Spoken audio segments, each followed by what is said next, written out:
A few years ago, I wrote a little book called In His Zone, and it's subtitled 7 Principles for Thriving in Solitude.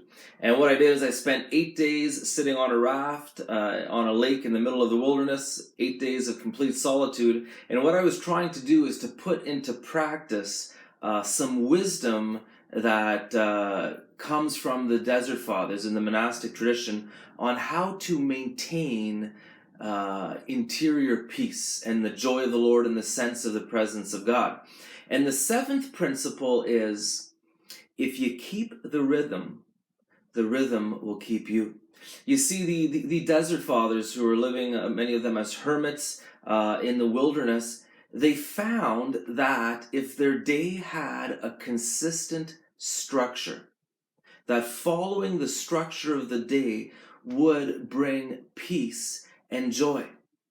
And I guess what they were discovering is that as human beings, we do best when we have a structure to our day, a rhythm to our day. Now, it doesn't mean that we shouldn't be spontaneous. It doesn't mean that there shouldn't be flexibility in our life. It doesn't mean that we have to be super rigid.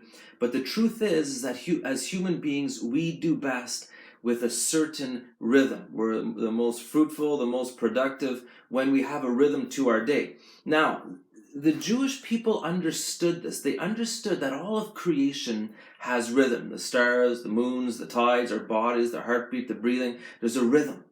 And that our day and our life should reflect this rhythm. We hear in Ecclesiastes chapter 3, the wisdom writer says, "For everything there is a season, and a time for every matter under heaven.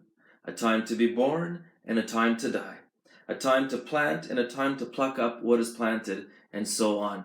And so, brothers and sisters, create a beautiful rhythm in your life, especially in your day. Let your day have a rhythm to it that gives you peace, that gives you joy, that makes your life beautiful.